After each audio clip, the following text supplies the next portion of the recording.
Quick reminder before we get started on this episode. This podcast is based on my personal experiences and isn't medical advice.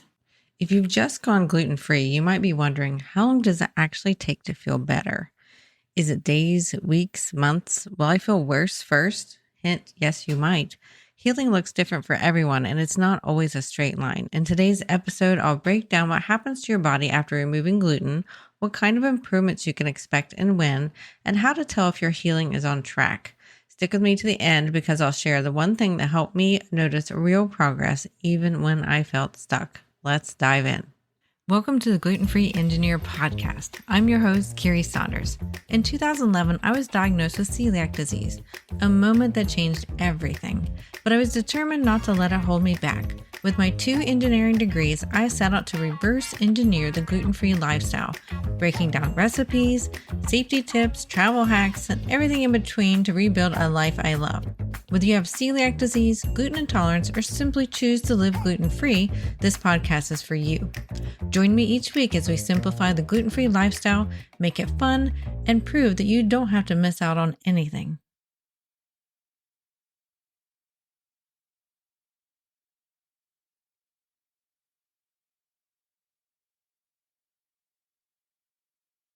Welcome back to the show. Today we're talking about how our bodies heal after removing gluten and how long it takes and what are the different stages of it really.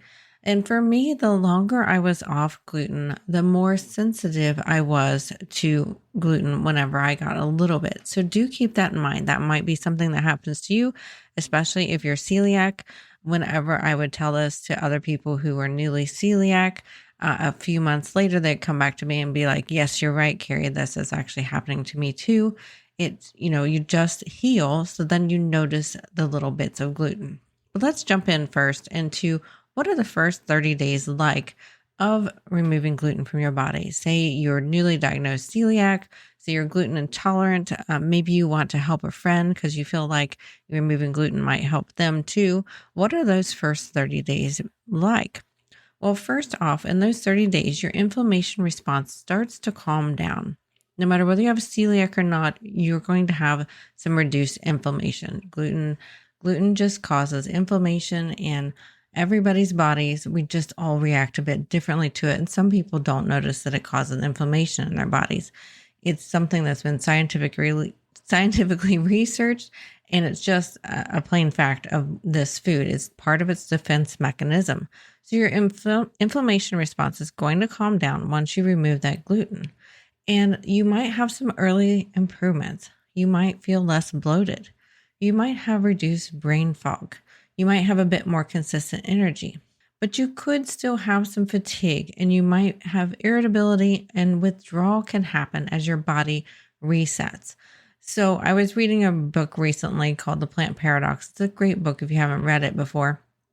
And in there, he talks about how when we're eating certain types of foods, we end up attracting certain gut microbiomes. And those microbiomes want to survive. Well, they survive on the certain foods that you're actually eating. So when we take out something that we've been regularly eating, let's say gluten, it could be, many different things, those microbiomes are going to kind of fight for the life and want you to be eating the thing that helps them survive. So, and it sounds a little weird to talk about this, but it totally makes sense. All living things they're wired to survive. So you might become irritable. It might be putting toxins in your body that make you feel bad, that make you crave that, item that you just cut out of your life. In our case, we're cutting out gluten. So expect that you might become more irritable temporarily, and you might have some withdrawal symptoms. You might feel, it's kind of like if you ever have gone on a keto diet or paleo where you cut out all carbs, you might have those withdrawal symptoms. And for some, it can actually take weeks for digestion to start normalizing. And this is absolutely normal. So don't feel like it's not helping if when you've removed gluten in 1 or 2 weeks, you're still having, swinging digestive issues. One day you have diarrhea, the next day you have constipation and so forth. And it's just part of our body healing and re-regulating. So in those first few weeks, That is completely normal. Don't give up if this is something that you're not necessarily diagnosed with celiac, but you're, trying to um, eliminate some processed foods in your life. So you're removing gluten, or even if you are celiac, don't get discouraged if you're still like having digestive issues after you've completely eliminated gluten. Our bodies are readjusting. It's something that you've likely been eating your entire life, and your body needs some time to adjust to not eating that type of food. But I will say that you probably by about 3 to 4 weeks, you're going to feel so much better. For me, when I first went gluten free, that first week, I just felt like I was in high definition. Like I feel like I could see the world again, and that was probably the brain fog that was lifting. I started feeling actually really good. I didn't have the digestive continual issues. I don't remember having that. So you may not experience that. Another thing that I noticed after about week 2 or so, my allergies started subsiding. They weren't even sure what I was allergic to, but I was having all these allergy symptoms. And it was likely the high inflammation that was in my body from being undiagnosed celiac. And then I'm eating, this thing that is aggravating my immune system and causing all this inflammation. So then I was more sensitive to the things that I actually wasn't truly allergic to, at least not in a clinical setting.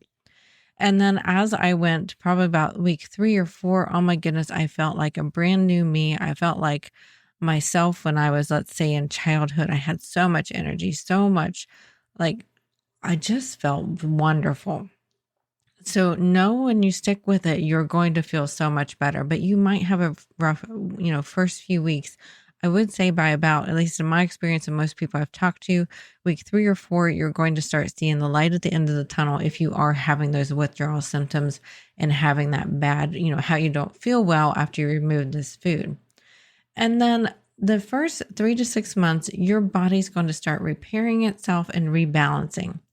Your intestinal villi, the tiny little nutrient absorbing structures in your gut, they kind of look like fingers if you've like zoomed in on them or seen like a textbook view of what they look like.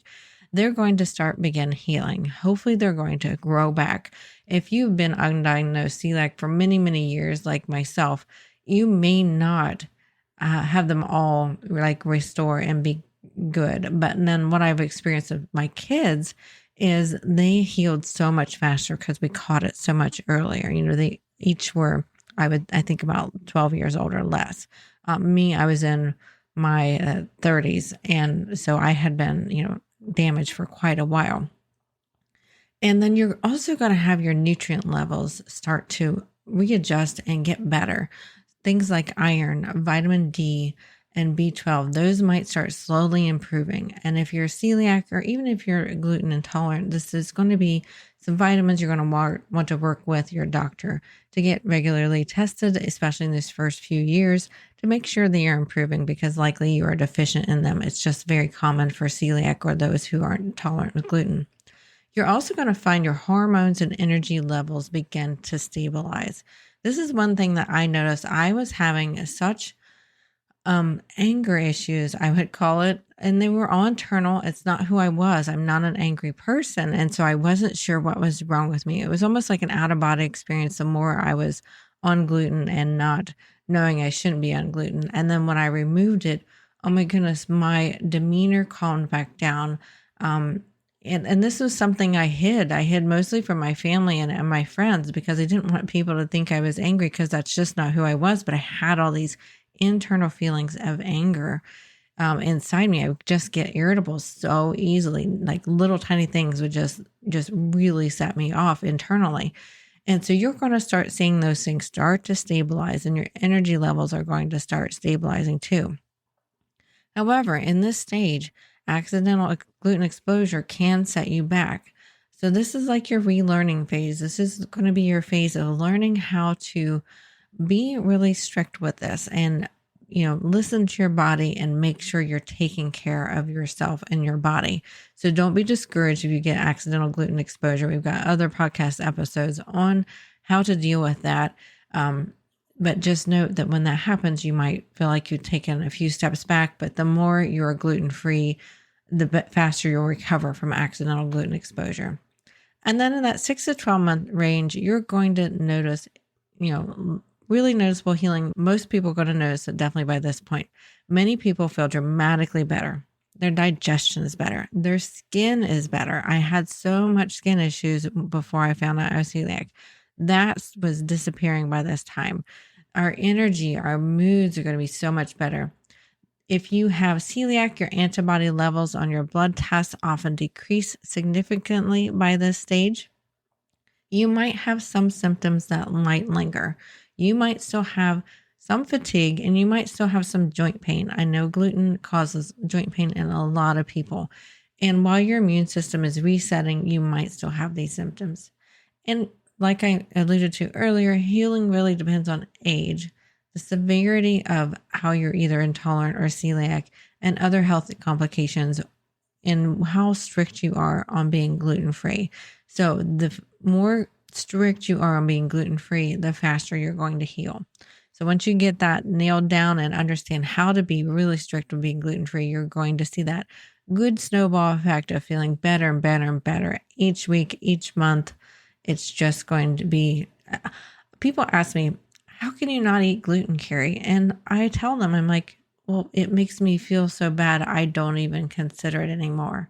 Once you get to that point where you feel so good, it just, it'll be like a vague memory of like, yeah, I enjoyed that food when I had it, but no, it's not worth it anymore, is what I feel like a lot of people feel. And then beyond the first year, it's going to be a full recovery, hopefully, and maintenance. So your gut lining and the villi can take 1 to 2 years to fully regenerate for some people with celiac. And again, some people might be somewhat permanently damaged, but it's definitely so much better for you to be off gluten because it's just going to continually damage you, obviously. And other people might take longer. If you're diagnosed later in life, I know for me, it definitely took me a lot longer. And if you have additional autoimmune conditions, it can also take you longer to completely heal. And feeling healed doesn't mean you can relax on being gluten-free. It means your body finally has a chance to thrive and you're finally on the right track. You're finally are doing what your body needs to be doing. It's, think of it like, I know it's not an allergy, but I like to sometimes equate it to it being an allergy. Like you wouldn't risk and take and eat something that you're allergic to.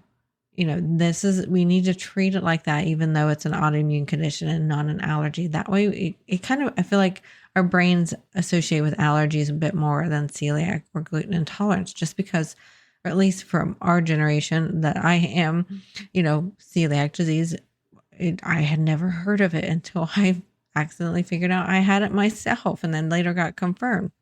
And then what I want to encourage you to is I want you to track progress, and it will help your supporting and healing. So if you're one of those people who needs to see proof that you're feeling better, keep a food and symptom journal. Look back occasionally, weeks or a month back to how you were feeling, and then look at how you feel today. That can really help you see that healing progression.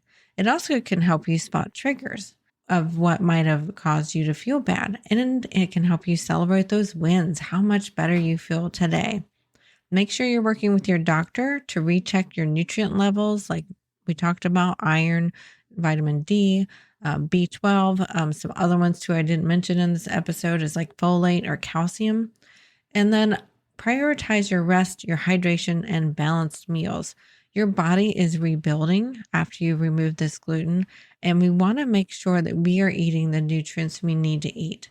The one downside to being gluten-free is that, at least in the American diet, we have fortified our gluten-full foods with vitamins and minerals because we generally don't eat a great diet that's, variety in fruit and vegetables and all the micronutrients and macronutrients.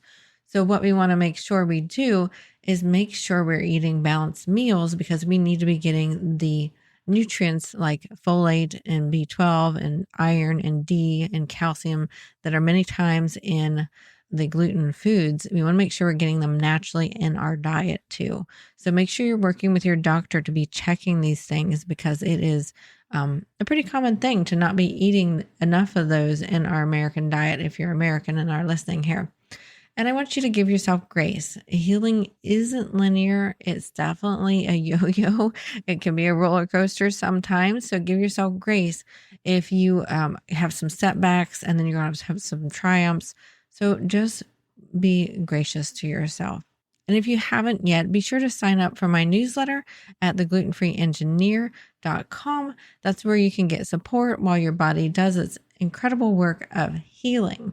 And then I want to talk about the thing that helped me see real progress even when I felt stuck.